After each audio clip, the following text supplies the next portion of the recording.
Hello student, हम next problem देखने वाले हैं। प्रॉब्लम है capital budgeting related. Okay, part 2 देख रहे हैं, मतलब हम सेकंड वीडियो देख रहे हैं कैपिटल बजटिंग रिलेटेड।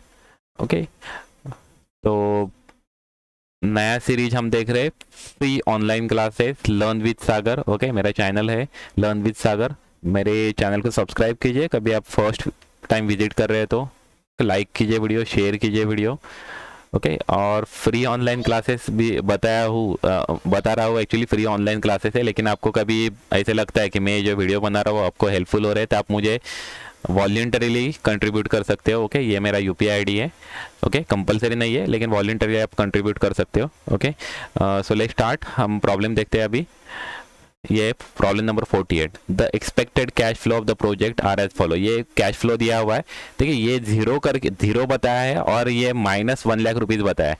तो मतलब क्या एक्चुअली जीरो मतलब अभी करंट हम इन्वेस्टमेंट कर रहे हैं और माइनस बताइए, ये इनफ्लो कैश इनफ्लो बताया एक्चुअली, यहाँ पर फ्लो बताया एक्चुअली, लेकिन वो कैश इनफ्लो बताया उन्होंने। तो ये कैश आउटफ्लो है हमारा 1,00,000 रुपीज, जो माइनस बताया वो एक्चुअली कैश आउटफ्लो है और ये बाकी के सब इनफ्लो है।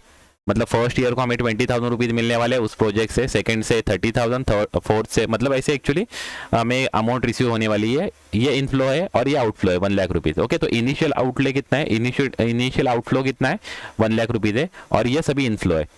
Okay, the cost of capital is 12%। यहाँ पर रेट ऑफ एक्चुअली कैपिटल बताया 12% बताया हुआ है, तो एनपीवी हम निकाल लेंगे तब हम 12% रेट ऑफ इंटरेस्ट हम कंसिडर करेंगे और प्रेजेंट वैल्यू फैक्टर अप्लाई करके हम नेट प्रेजेंट वैल्यू हम 12% से निकालेंगे, मतलब 12% प्रेजेंट वैल्यू फैक्टर से हम निकालेंगे।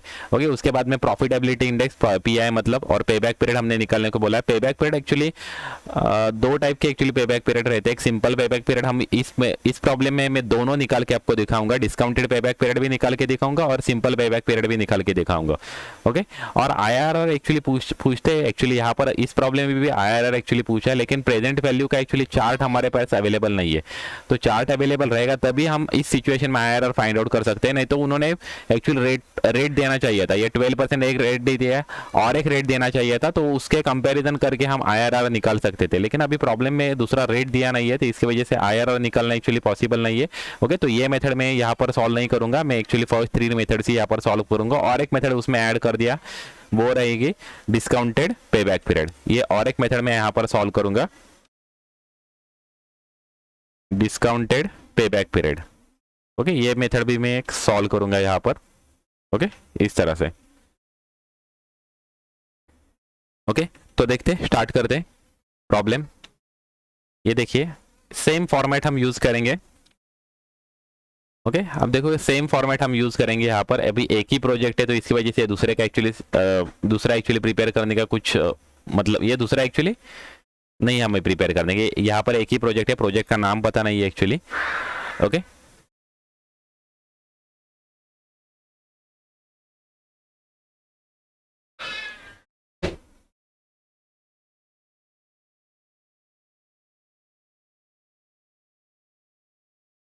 ओके, यहाँ पर हम सॉल्व करेंगे।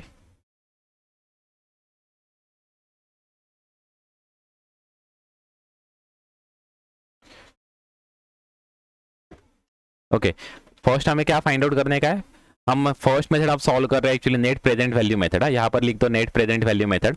ओके, पहले हमें क्या लिखना पड़ेगा, इनफ्लो लिखना पड़ेगा। इनफ्लो यहाँ पर दिया हुआ है डायरेक्टली। ओके, ये इनफ्लो में एज इट इज मेंशन कर देता हूँ। ओके, फर्स्ट ईयर को 20,000 है, फिफ्थ ईयर को 30,000 तक है। ओके, तो यहाँ पर एज इट इज मेंशन कर देता हूँ। ओके, ये आ गया इनफ्लो। उसके बाद में प्रेजेंट वैल्यू फैक्टर हमें निकालना पड़ेगा। अभी प्रेजेंट वैल्यू फैक्टर 12% से बोला, यहाँ पर बताया 12% है। तो अभी ये देखो, ये फॉर्मूला मैंने आपको पहले भी बताया था, ये हमारे फॉर्मूला है, present value is equal to 1 divide by 1 minus I is to N, ऐसे एक्चुअली फॉर्मूला है। तो आई मतलब यहाँ पर कितना है 12% है, आई मतलब यहाँ पर कितना 12% है, तो यहाँ पर अभी ये 1 डिवाइड बाय 12% मतलब 0.12 आएगा, 12% मतलब 0.12 आएगा, तो यह आएगा 1 डिवाइड बाय 1.12 आएगा। ओके, तो यहाँ पर फर्स्ट ईयर का आ जाएगा 1 डिवाइड बाय इतना आ जाएगा। ओके, इतना हमारा फर्स्ट ईयर को आ जाएगा। अभी ये आप कैलकुलेटर पे, मैंने आपको बताया एक्चुअली कि एक्सेल में यहाँ पर करने के बजाय कभी आप कैलकुलेटर पे कभी कैलकुलेट करोगे तो आपके लिए बहुत ईजी गिर जाएगा। ओके, फर्स्ट टाइम आप is equal to sign press करते हैं तो फर्स्ट ईयर का प्रेजेंट वैल्यू फैक्टर निकल के आता है। ओके, तो वो आ रहा है एक्चुअली 0.892 3। ओके, नेक्स्ट ईयर के लिए फाइंड आउट करने के लिए फिर से एक is equal to sign press कर देना, तो नेक्स्ट ईयर का निकल के आ जाएगा। नेक्स्ट ईयर का आ रहा है 0.797। ओके, उसके नेक्स्ट ईयर का निकालने के लिए फिर से is equal to sign press कर दो, तो वो आ रहा है 0.712। ओके, फिर से is equal to sign press करो तो आ रहा है 0.636। और लास्ट फिफ्थ ईयर का निकालने के लिए फिर से is equal to sign press कर दो 0.567। ओके, इस तरह से हमारा प्रेजेंट वैल्यू आ रहा है। एक्चुअली यहाँ पर एक्चुअली मेंशन कर दो चाहिए तो actually 12% rate of present value at 12% है। ओके, 12% है। ओके, निकालने के लिए सिंपल फॉर्मूला 1 डिवाइड बाय 1.12, तो फर्स्ट ईयर का आ गया 893। फिर से is equal to sign press करते जाओ, नेक्स्ट ईयर का निकलते जाएगा। ओके, इतना सिंपल एक्चुअली प्रेजेंट वैल्यू निकालने के लिए। फॉर्मूला क्या है, तो ये फॉर्मूला है 1 divide by 1 minus I N, मतलब फर्स्ट ईयर को 1 मेंशन करेंगे, सेकंड ईयर एन मतलब यहाँ पर नंबर ऑफ ईयर्स है, सेकंड ईयर को 2 मेंशन करेंगे, थर्ड ईयर को 3 मेंशन करेंगे। लेकिन कैलकुलेटर पे कैलकुलेट करना एकदम ईजी है वो। ओके, खाली is equal to sign press करते जाने का, तो नेक्स्ट ईयर का निकलते रहता है, वो निकलते आता है, मतलब ऑटोमेटिकली वो निकल के आता है। तो इसकी वजह से उसका कैलकुलेशन इतना डिफिकल्ट नहीं है। ओके, तो इस प्रकार से हम अभी प्रेजेंट वैल्यू निकालेंगे मल्टीप्लाई करके inflow into present value factor. तो सबको मल्टीप्लाई करके ये हमारा आ जाएगा। यहाँ पर हम इसका टोटल कर देंगे, तो ये हमारा टोटल कैश इनफ्लो आ गया, present value of cash inflow. Okay, present value of cash inflow आ रहा है 1,19,000 नहीं 1,19,060 इतना आ रहा है। और इनिशियल इन्वेस्टमेंट कितना है हमारा, इनिशियल इन्वेस्टमेंट है 1 लाख रुपीज। ओके, तो इनिशियल इन्वेस्टमेंट का प्रेजेंट वैल्यू 1 लाख रुपीज है, और यहां पर हम लेस कर देंगे इनिशियल इन्वेस्टमेंट, तो हमारा 19,060 रुपीज आ रहा है। यह हमारा नेट प्रेजेंट वैल्यू आ रहा है। और आपको मैंने ऑलरेडी बताया कभी नेट प्रेजेंट वैल्यू कभी पॉजिटिव आ रहा है तो हम वो प्रोजेक्ट एक्सेप्ट करेंगे, निगेटिव आ रहा है तो हम रिजेक्ट करेंगे। तो यहाँ पर एक्चुअली वो पॉजिटिव आ रहा है। ओके, तो इसकी वजह से हम प्रोजेक्ट हम क्या करेंगे, एक्सेप्ट करेंगे। ओके, अभी सेकंड मेथड देखते हैं, प्रॉफिटेबिलिटी इंडेक्स। प्रॉफिटेबिलिटी इंडेक्स में एक्चुअली ऑलरेडी हमने ये अभी प्रिपेयर कर दिया है। उसमें फॉर्मूला क्या प्रॉफिटेबिलिटी इंडेक्स का, present value of cash inflow, तो ये हमारा present value of cash inflow है। Okay, divide by present value of cash outflow, ये हमारा present value of cash outflow है। ओके, तो यहाँ पर अभी 1,19,060 ये आ गया यहाँ पर। ओके, और ये 1 लाख रुपीज उससे डिवाइड हो जाएगा 1 लाख रुपीज, तो हमारा आंसर आ रहा है 1.1906। ओके, और आपको मैंने ऑलरेडी बताया कि अभी प्रेजेंट वैल्यू का जो आंसर आता है वो कभी 1 से ज़्यादा रहेगा। Okay, if it is more than 1 then we will accept that project, and if it is less than 1 then we will reject that project. Okay, simple criteria is there. Okay, तो ये अभी प्रोजेक्ट एक्सेप्ट कर देंगे क्योंकि profitability index is more than 1।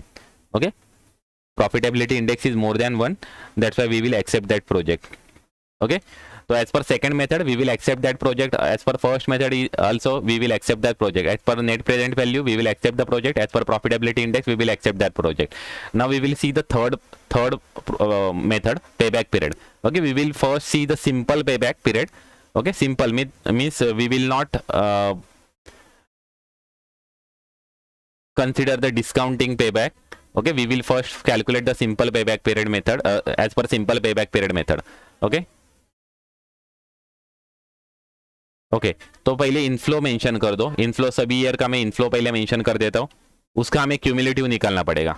Okay, ये inflow निकाल लिया, उसका क्यूमुलेटिव निकालना है। क्यूमुलेटिव निकालने के लिए first 20,000 as it is, second 20 plus 30 is equal to 50, next 50 plus 40 is equal to 90, 90 plus 50 is equal to 140, 140 plus 30 is equal to 170। Okay, ऐसे हमें पहले निकालने का है। उसके बाद में हमें इनिशियल इन्वेस्टमेंट कितना है, इनिशियल इन्वेस्टमेंट है हमारा 1 लाख। तो इनिशियल इन्वेस्टमेंट कहां पर हमारा रिकवर हो रहा है, यहां पर 90,000, मतलब थर्ड ईयर को हमारा 90,000 रिकवर हो रहा है और फोर्थ ईयर को 140 रिकवर हो रहा है, मतलब वो ज्यादा हो रहा है। तो ईयर बिफोर फिर फुल रिकवरी कितना आ रहा है, 3 आ रहा है। ईयर बिफोर फुल रिकवरी कितना आ रहा है, 3 आ रहा है। ओके, तो यहां पर सेम फॉर्मूला हमारा रहेगा 3 plus balance of unrecovered initial investment. Profitability index निकाल, सॉरी ये पेबैक पीरियड निकालने का फॉर्मूला है। ये 3 तो आ गया, मतलब 3 इयर्स हमारा फिक्स है, यहाँ पर 3 इयर्स फिक्स है। अभी आगे का मंथ निकालने का है, तो आगे का मंथ निकालने के लिए हम क्या करेंगे, balance of unrecovered initial investment. Balance of unrecovered initial investment मतलब 1 लाख में से 90,000 माइनस कर दो तो हमारा वो आ जाएगा 10,000 आ जाएगा। Okay, and cash inflow for the 4th year. अभी ये 4th ईयर का कैश इनफ्लो कितना है, 50,000 है, तो यहाँ पर 50,000 आ जाएगा। इंटू 12 कर देंगे, इंटू 12 कर देंगे तो हमारा एक्चुअली ये मंथ निकल के आ जाएंगे 2.4 मंथ्स।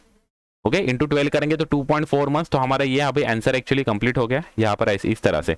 तो हमारा आंसर क्या है, 3 इयर्स एंड 2.4 मंथ्स। ओके, ये हमारा आंसर आ गया 3 इयर्स एंड 2.4 मंथ्स। इंटू 12 कर देंगे तो मंथ्स में वो कन्वर्ट हो जाता है।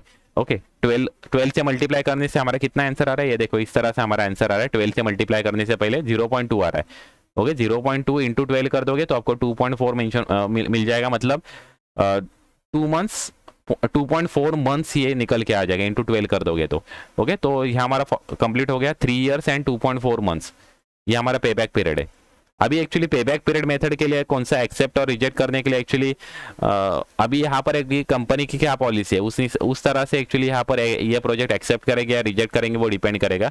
2 प्रोजेक्ट रहते थे तो हम कंपेयर करते थे कि दूसरे वाले प्रोजेक्ट का पेबैक पीरियड कितना है, दूसरे वाले प्रोजेक्ट का कभी पेबैक पीरियड कभी ज़्यादा रहता तो ये पहला वाला प्रोजेक्ट हम एक्सेप्ट करते थे। ओके, बट अभी यहाँ पर कंपेयर करने के लिए कुछ भी नहीं है, तो कंपनी के पॉलिसी हिसाब से डिसाइड करेगा कंपनी की whether company will accept that project और नॉट। Okay, it will depend on management because the payback period is 3 years and 2.4 months. Okay, means company is going to recover their initial investment within 3 years and 2.4 months.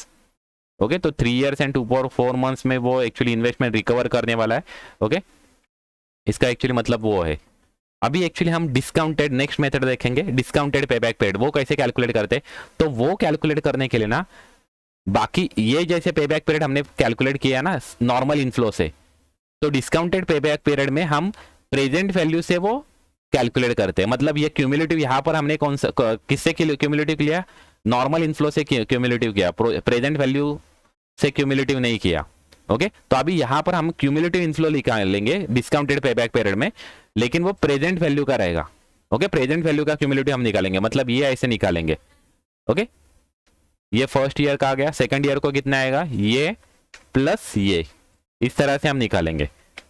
Third year को ये plus ये cumulative हम निकाल रहे हैं। Okay, और उसको ही बोलते हैं डिस्काउंटेड पेबैक पीरियड। ओके, उसको बोलेंगे डिस्काउंटेड पेबैक पीरियड। मतलब हम डिस्काउंट अप्लाई, मतलब प्रेजेंट वैल्यू फैक्टर अप्लाई करके जो अमाउंट आ गई वो यूज करके हमने पेबैक पीरियड निकाला है। डिफरेंस उतना ही है, बाकी कुछ एक्चुअली चेंजेस नहीं। ये देखो, ये अभी ये होगा हमारा टोटल इनफ्लो हो रहा है, यहाँ पर एक्चुअली आ रहा है एक्चुअली टोटल। ये देखो, ये सेम टोटल हमने 5th ईयर को इतनी टोटल अमाउंट हम रिकवर करने वाले, इतनी टोटल अमाउंट हमारा इनफ्लो होने वाला है, प्रेजेंट वैल्यू इनफ्लो होने वाला है। तो अभी ये प्रेजेंट वैल्यू फैक्टर अप्लाई करके हम इनिशियल इन्वेस्टमेंट अब कम रिकवर करने वाले, तो 3 ईयर तक हम इतना रिकवर करने वाले। ओके, तो 3 ईयर्स आएगा और 4th ईयर में हम, ओके देखिए अभी डिस्काउंटेड पेबैक पीरियड के लिए यहाँ पर ये सेम एक्चुअली फॉर्मूला यहाँ पर एक्चुअली यूज करता हूँ अभी। ओके, ये 3 इयर्स तो आएगा क्योंकि कहां पर हम रिकवर कर रहे हैं, ये देखो 3rd ईयर को हम 70,000 रुपीज रिकवर कर रहे हैं और 4th ईयर को 1,02,000 रिकवर कर रहे हैं। तो 4th ईयर में 1 लाख से ज्यादा है, तो ईयर बिफोर फुल रिकवरी कितना आएगा, 3 इयर्स आएगा। ईयर बिफोर फुल रिकवरी कितना आएगा, सेम फॉर्मूला यूज होगा, उसमें कुछ भी डिफरेंस नहीं है। ये सेम यहाँ पर मैं कॉपी पेस्ट कर देता हूँ और यहाँ पर हम डिस्काउंटेड पेबैक पीरियड निकालेंगे। क्या निकालेंगे, discounted payback period. Okay, discounted payback period निकालेंगे, लेकिन उसका सॉल्यूशन यहाँ पर मेंशन कर दिया है, ये क्यूमुलेटिव मैंने यहाँ पर कर दिया है। ओके, ये क्यूमुलेटिव हमें कंसीडर करने का है। तो 3rd ईयर तक actually year before full recovery आ रहा है 3rd ईयर, तो ये बराबर है।